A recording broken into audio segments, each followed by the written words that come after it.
Hello, beautiful soul, and welcome back to Chat and Channel Session. I want to start today's session off with a couple of questions. Do you think of yourself as a strong person?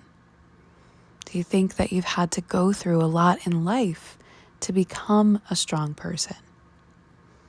So, if you think of yourself with strength, if you realize that you've been through a lot in life that required strength to get through, the next question I want to ask you is, do you realize that you will still be considered strong, even if and when you're not going through a lot in life?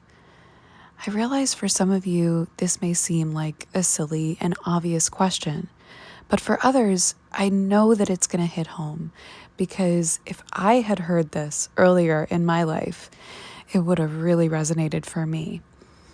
And so in today's session, I want to break down strength. I want to break down our beliefs about strength, our belief systems about strength, and dive to the roots of why many of us on unconscious or subconscious levels believe that we have to always be going through something in order to be strong or be seen as strong.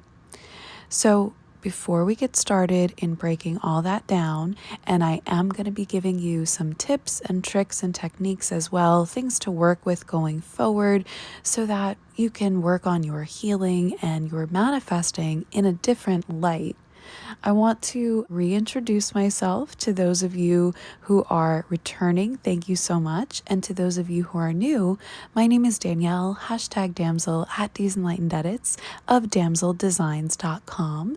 That's DAMCL designs.com. I am a spiritual empowerment coach, quantum Sikhem and shamanic energy healer, psychic medium, energy artist, writer, and so much more. And this is Chat and Channel Session. In these sessions, my guides, and in some cases some of you, present me with a topic and we do a stream of consciousness channeling on it. I also invite you to participate in the chat portion of Chat and Channel, provided that you are not driving or operating heavy machinery, of course, by leaving a comment or a question for me, or my favorite way for you to participate, which is for you to get out a journal or the notes app on your phone or favorite device and do some stream of consciousness writing along with me.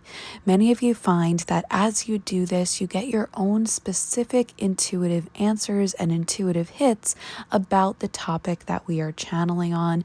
And I love when you write to me and you share what you have received through your own intuition, thanks to the inspiration of this channeling. I hope that this is a channeling that you will bookmark and come back to absolutely any time you feel that you need a boost in regards to your own strength, or changing or healing or adjusting your belief systems in that area. For those of you who feel called to journey forward with additional perspective and spiritual support, I invite you to my website, Damsel Designs, DAMCLdesigns.com, where we can also tap you into your divine design through things like quantum and Akashic Records reading sessions, and where you will find links on my website or in the description, depending on where you are viewing or listening to this podcast, to contact me about my select quantum, Sikhem, and shamanic energy healing or spiritual empowerment, life, and consciousness coaching containers.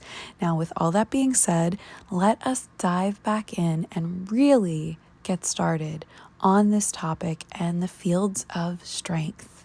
So as we've been moving through this introduction, have you been thinking about those questions? In particular, what do you think about that question? Did you realize that you can be considered strong even if and when you're not going through hard things?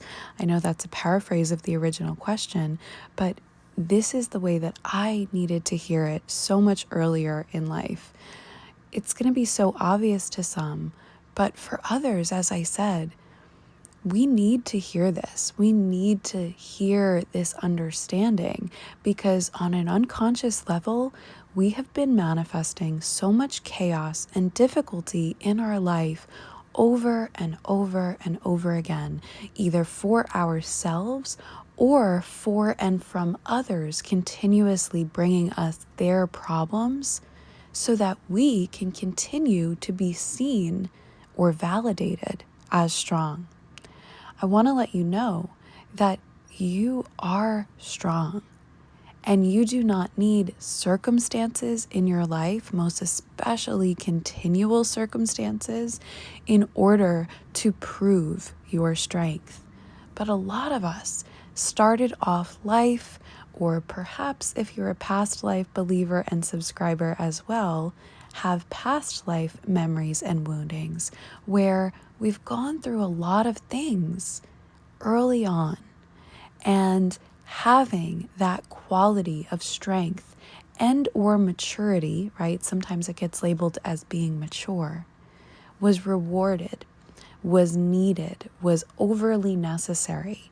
A lot of us started life where our parents or caretakers maybe couldn't handle everything that was going on and needed to rely on us, needed us to be beyond our years, needed us to be strong in situations that we were going through that they maybe could not fully support us in because they had to support other things that were going on or they couldn't support themselves.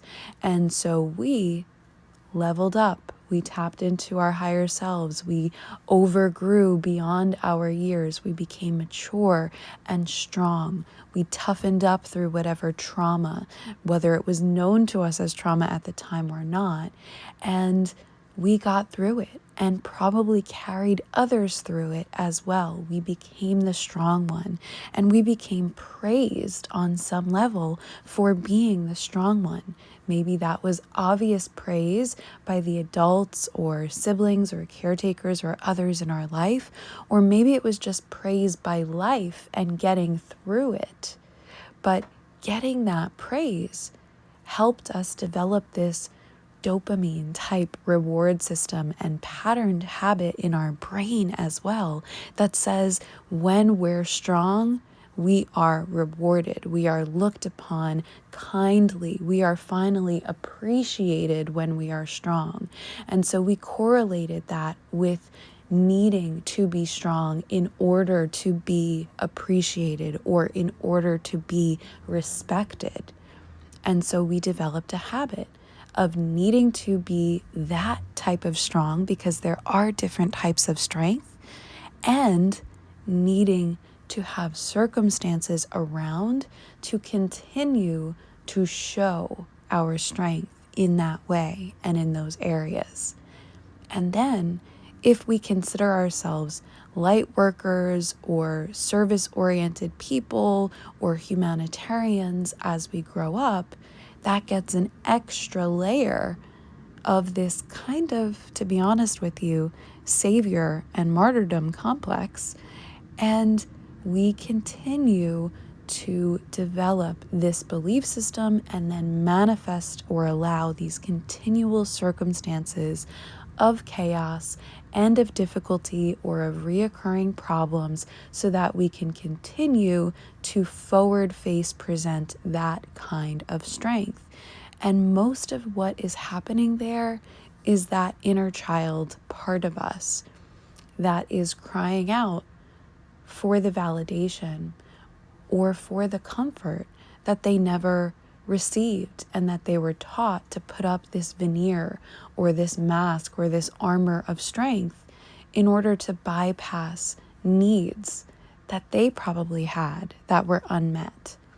And in order to be seen as special or strong, for somehow being able to bypass their own needs in order to meet the needs of others.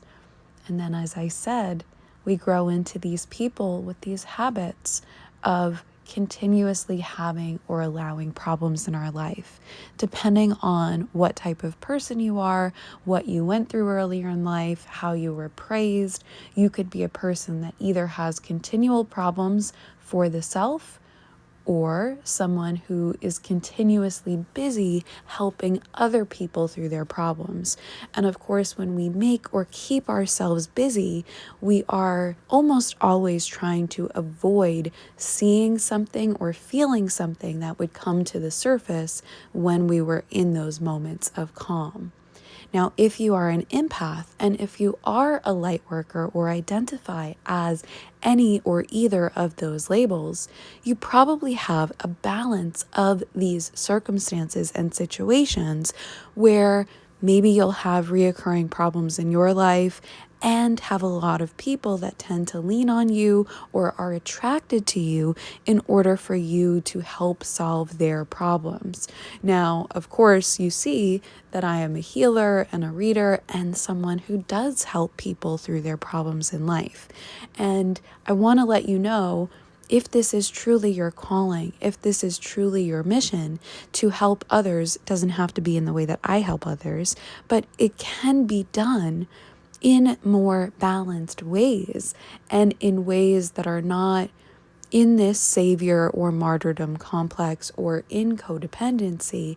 But in order to do that, you have to develop boundaries and you have to develop a willingness to look at your belief systems, do your own healing work to see that you can help others while simultaneously helping and allowing help for yourself.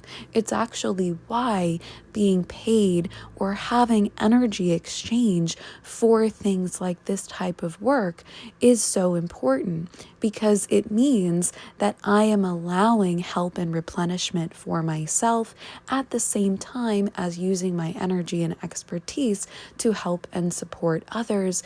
And it also means that those others are investing something or exchanging something in effort for the help that they are receiving. And of course, when we are invested in something that we are receiving, it means much more to us and it integrates a lot better for us, because really nothing in my experience is just supposed to be done for us. When anything is just done for us, it tends to mean much less, because on some level we don't quite believe it or we don't quite learn what we're supposed to, and so it becomes a lot more difficult to integrate it going forward in life.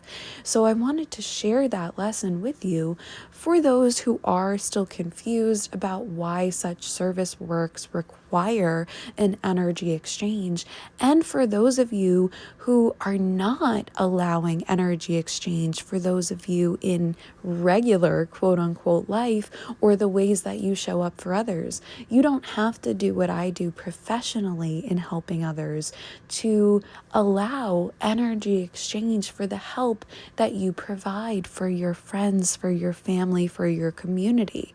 That can look like anything. It can look like helping someone and allowing them to make you a meal in exchange for helping them with something, or allowing them to show up for you and return the favor when you have helped them with something. It's going to depend entirely on you and your circumstance and your boundaries and the types of relationships and agreements that you set up with others in order to be of service. Because in my experience, there is no such thing as selfless service, because of the fact that nobody can continue to pour from an empty cup. We have to replenish on some level in some way. And the same people you help don't necessarily have to be the people that replenish you or the things that replenish you, but eventually you have to allow yourself replenishment for the energy that you extend, or else you're going to burn out. And no matter how strong you are, burnout can affect you physically, psychologically, spiritually. It can affect so many things in your life. And I know many of us who have this veneer of strength. And it doesn't mean that you're not strong if I say you have a veneer of strength, but many of us who need to forward face with our strength, and I have definitely been one of those people, and thankfully have healed and am outgrowing that patterned habit, right? So you can do it too. But those of us who have developed that belief system and that way of being, we tend to burn out the most, whether that's from continuously being overburdened from the problems in our own life or from those that we allow others to bring us and we continue to say yes to showing up for. And you don't have to say yes to helping with everything. It doesn't make you a bad person to see that certain things are not a fit for you to help with. Doesn't mean you're not strong. Doesn't mean you're a bad person. It doesn't mean you don't care about those people or those circumstances. But it does mean that you get to see for your own self-care when it's not a good fit for you to help with something, or for the respect and sovereignty of others, you can say no as well. In other words, sometimes people get in the habit of asking for help with things that they really are meant to and capable of doing themselves. And it is an act of unconditional love and respect of their soul sovereignty to say, I think you can do that on your own. Or if you don't think they're ready to hear that, just for you to say, I don't feel I can help with that at this time. I'm so sorry. Or it's just not for me to help with right now. And just by saying no, that can be an act of love that opens the door up for them to see on their own that they're capable of doing it with the help of Source, God, higher power, their own spirit, or perhaps someone else who steps in to help them with that in a way that is different to how you could. So saying no is an act of love for you and usually for the other person as well. I know that even for me, when things haven't worked out with scheduling with clients or something, they get an offer that helps them at that time, or they get a lesson or a piece of information that comes forward at that time that wouldn't have come forward if we were able to schedule the session sooner. So this is also an element of trust in the divine design and the divine timings of yours and other people's life. I also want to acknowledge the patterned habit that many of us, especially in the light worker and helper and empath communities, have, which is this habit of helping others with their problems before we work on or through our own. Now, as I said, no judgment here, because this is definitely also something that I did earlier in my life. But until you have the courage to go through and heal and work on your own problems and or ask for help with them, right? Because everyone can benefit from additional outside perspective. Until you've gone through that process, it's going to be very difficult to balance helping of others while you're weighing yourself down with your personal problems or continuing to allow them to manifest in your life. And I want to talk about manifesting as well, because I know we've been talking about allowing, but realize that whether you are an active manifester using the techniques that are popular and well known or not, we are always continuously manifesting. Now, we do this on an unconscious level, and we do this through the magnetization of our belief systems and our wounding that are happening on the levels that may or may not be known to us, even when we are not setting active manifestation intentions. Now, this is why it was so important for my guides and I to discuss with you the roots of belief systems that take hold of us early in childhood or through early or other traumatic experiences, so that we can understand where these belief systems come from in order to address them and start to change them or put a new belief or program, if you will, in their place, so that we can start to manifest and attract better possibilities and more aligned and more hoped for possibilities in our lives based on our intentional belief systems rather than our wounded ones. So I want you to think about The first time or the first things that you went through in life where you had to be strong or where you were considered or praised for being strong. And the roots of those traumas or those impacts early in life are where I want you to look in terms of speaking to that part of you, that inner child or that earlier traumatized part of you, and letting them know that even if they're praised for being strong and you're so proud of them for being strong and getting through what you got through, I want you to apologize to that version of you for having to go through those difficult things in the first place.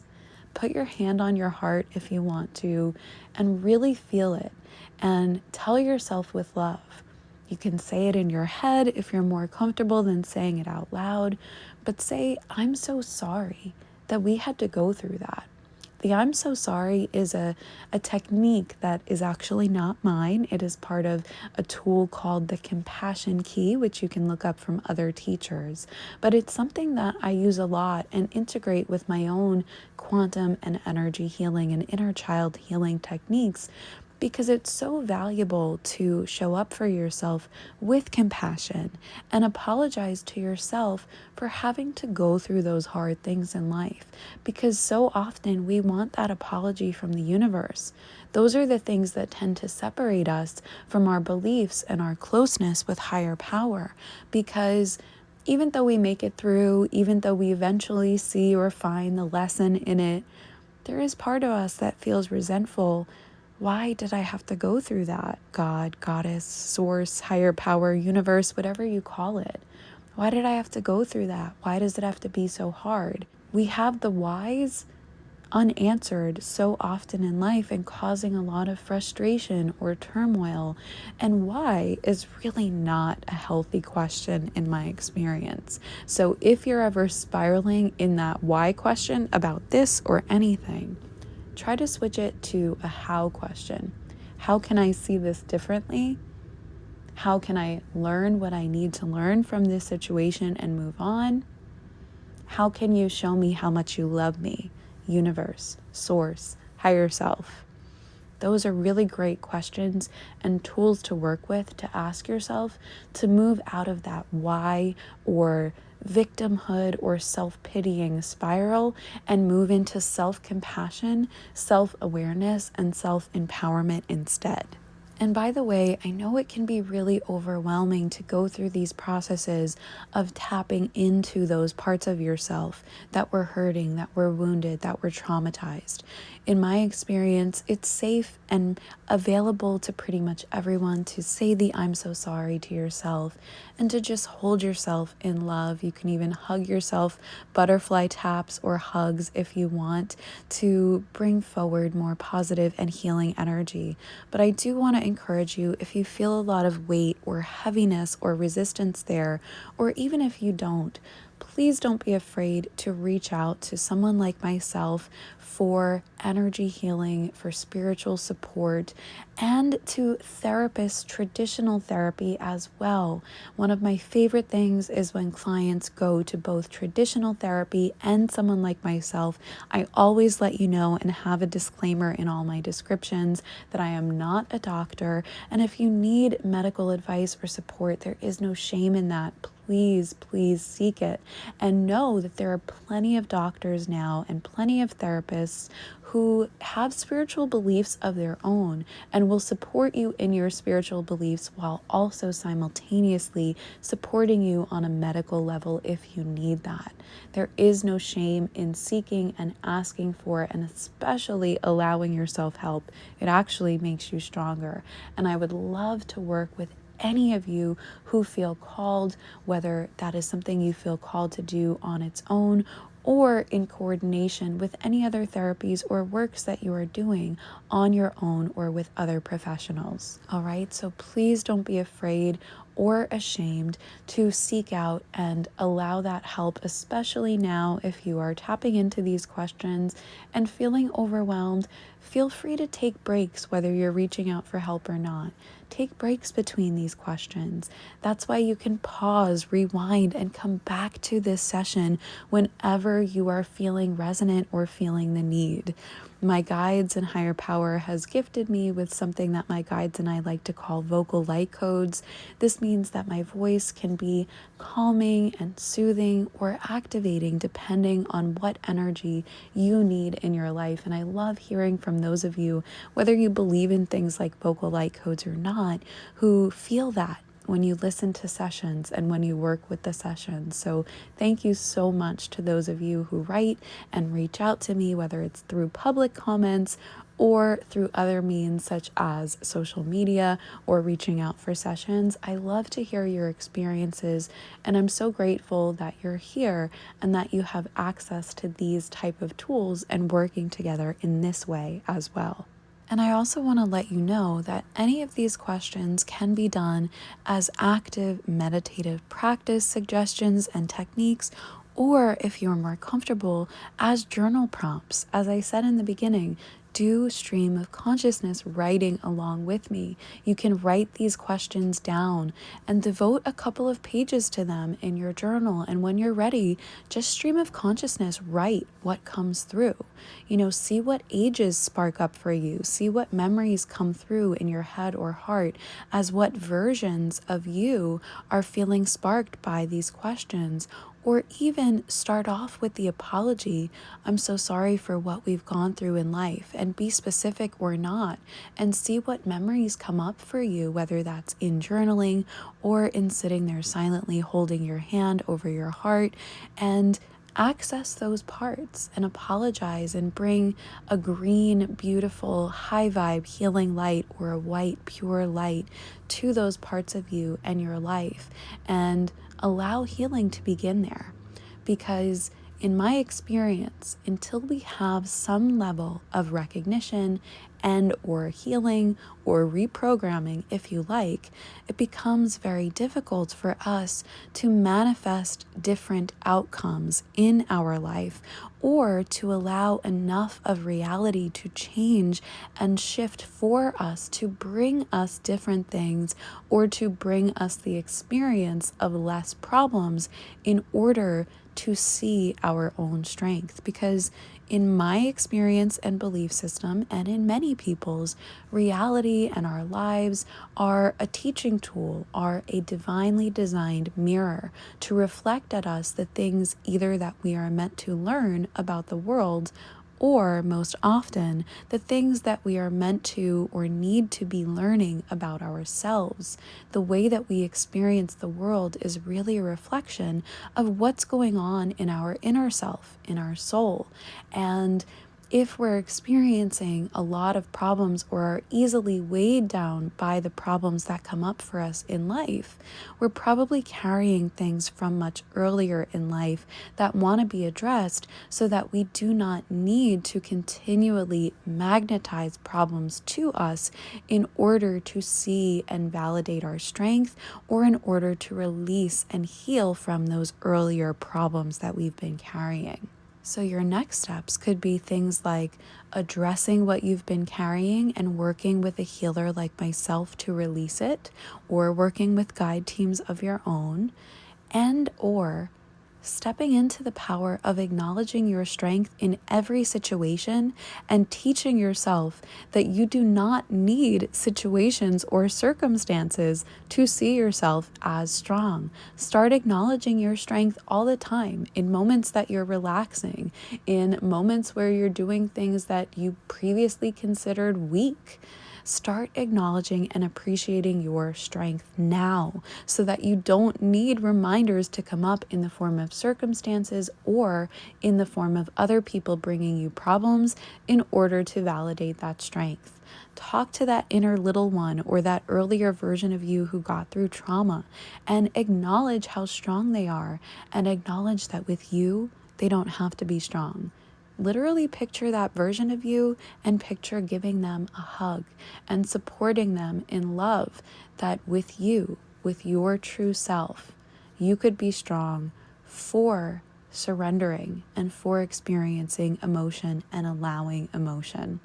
That's something that is particularly helpful for my male clients as well, to help them address our ideas about toxic masculinity and about needing to be or present as strong, but also for my strong women out there, right?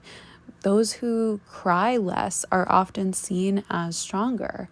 And there are ways to cry where we're not throwing our emotion on others and where we are just releasing, where we're taking time for ourselves and our self-care and being strong by being a total and complete human being, able to experience and allow all the things that our humanness wants to do and be. And I hope that you will continue to do practices like this and to appreciate yourself and your strength in every and regardless of circumstances, because realizing that we didn't need the circumstances or the constant problems in order to be strong or in order to be that light worker or that helper is something that I wish I had realized so much sooner in life. It would have been so much better for my heart, physically and spiritually, and for my nervous system.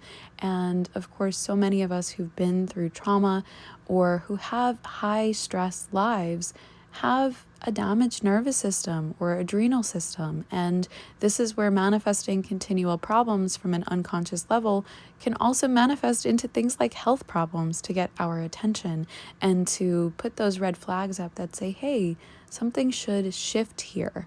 And there are ways to do good in the world while we're also doing good for ourselves that don't have to be about constantly battling. You are still a warrior, even if and when you no longer have a battle to be a warrior in. And speaking of that, I want to leave you with the final couple of tools for today's session, because if you are viewing the video of this podcast, you will see that I have drawn two symbols kind of over my head there in purple. I have drawn the Uruz or Huruz rune. And don't worry if you're not watching and you're just listening, I'm going to spell these symbol names as well so that you can look up and work with these symbols for yourself. But I have also drawn the Sekhem Egyptian energy symbol. Now, as I mentioned, I am a Sekhem energy healer in addition to being a quantum and Akashic Records healer and shamanic practicing healer. And the Sekhem is such an important symbol to me. You may have noticed it in things like my logos and other areas of my website if you have visited before. It is a symbol of strength, but it means power. It's a symbol of power, and it also is a symbol for that energy healing or that healing modality that I was baptized in by going through very difficult things. Which brings up one more point. Going through difficult things in life can be a teaching tool, and we absolutely can feel that we need on some level to go through difficult things in order to get us to a level or a perspective or understanding that we want or need to be in. But eventually, you can start to appreciate how far you've come and what you've gone through and how you've learned, and you can start to shift that belief system to say that you appreciate what you've been through, but you no longer need to learn the hard way. You've taken on a new way of learning where you can see what you're meant to be learning or be open to receiving what you're meant to be learning in every circumstance and start to learn those things without needing the circumstances in order to up-level and become that level of perspective or strength. So that is an additional channeling note on perspective there that wanted to come through. But again, back to working with the symbols, because in addition to all the question work and self-awareness and energy healing type things, Symbols can be very powerful to work with. In many cases, they are ancient, such as the symbols that we are using here, and they carry a lot of weight and belief systems already built into them in order to help empower us and tap us into that frequency or that lesson or that way of being. It's why so many people wear symbols on them, either as tattoos, as talismans, or even the symbols that we take for granted, like things like crosses or Jewish stars of David. These are symbols that carry ancient weight and ancient power and belief systems because they immediately tap us into that frequency. And it's why I also love the language of symbology and helping people understand those facets of what is known as the occult, but occult is actually not meaning dark, it means what is hidden. And things can be hidden for positive reasons as well. So I know many of you are interested in things like symbols and in the way that all things tend to connect. And if you're drawn to any type of symbol work, not that you have to be, I encourage you, if any of these lessons have been resonating, to check out these two symbols. So as I said, I will spell them for those of you who are listening only. Shout out to all of you on the podcasting platforms. I so appreciate you. So the rune that we mentioned, rune is spelled R-U-N-E, and runes are an ancient Norse symbolic system of many meanings, and because they are drawn with all straight lines, people who learn about the runic system not only use it for divination, because you can get tools with runes on them, most often on stones or tiles or crystals as a complete set of runes, and then people do divination where they pick a rune randomly like they would with tarot or oracle cards. But in addition to working with physical runes, many people who learn the runic system tend to see these runes everywhere, right? The universe will start to show you runes in the clouds, in the way sticks are arranged on the ground as you're walking, in the way a fabric starts to lay on a chair or on your body. And your mind will just start picking out the symbols because runes are developed in a very simple straight line system. It's really easy for the universe to start putting together that pattern in your life or in your awareness to bring you messages. And Odin is a Norse god who actually gave up an eye or exchanged an eye to have the knowledge of the runes. And many people love to work with the runes for these abilities of higher knowledge without having to give up an eye, but with this ability to gain the additional perspective of messages being able to come through to you. Now, the rune that we're working with today in regards to strength, as I said, is called the Uruz or the Huruz, depending on the pronunciation of the area. And this is spelled U-R-U-Z. And it actually is drawn to mimic the profile of their ancient type of ox or bull. So obvious correlations there in regards to strength.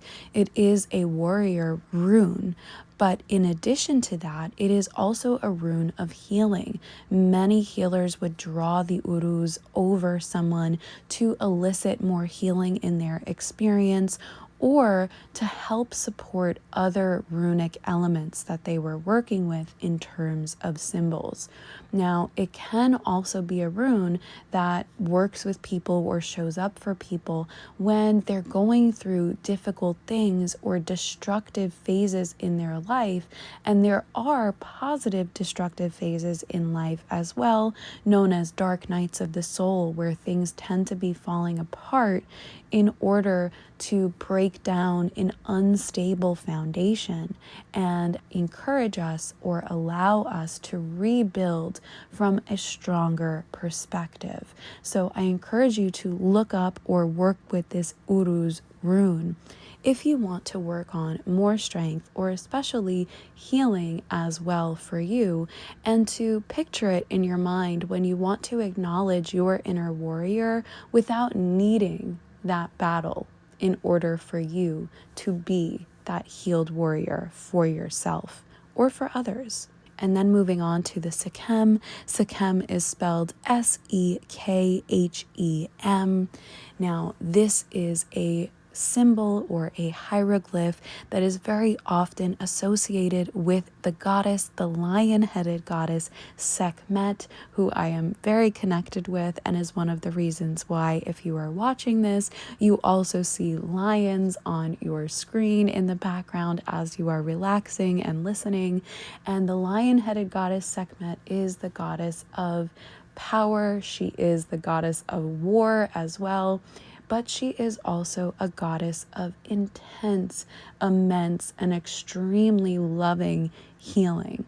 Now, when you are healing, you can often heal through the fire, which can burn at first, but you gain so much strength by doing that, and eventually you can move to other ways of strength, understanding, and healing, where you get to be warmed by the fire, right? Picture, instead of baptism of fire, moving on to a level of healing where it's like one of those heating pads and the comfort of that, or where it's perhaps a hot rock massage or something where the heat gets to be soothing of you. And you can move to those phases of being and still be powerful. The Sekhem is a symbol of power. And although others or the traditional glyphs may draw it a different way, I tend to put more curves in there with my energy art style. Any Sekhem that you are drawn to the symbology of can bring more empowerment to your life. And I want you to start to look at it and hold it in your hand symbolically or energetically and feel and honor your inner warrior and your calm strength.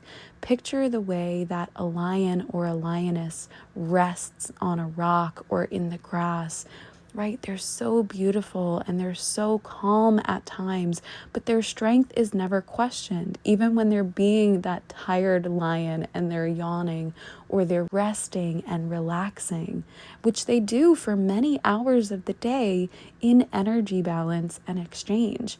No one's going to question their strength or test them in order to prove they're strong because they're looking at them in a relaxed and beautiful moment.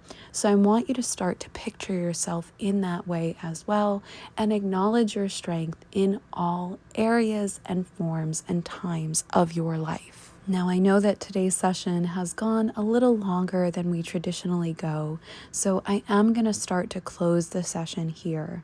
But I want to encourage you again to like this if you've liked it and bookmark it and come back anytime that you are feeling like you need a pep talk on strength or want to work with any of these modalities again, because your guides will be and show up with you more strongly and perhaps more clearly if you are in moments of anxiety or sadness or depression and it's difficult for you to feel that strength or to hear your guides.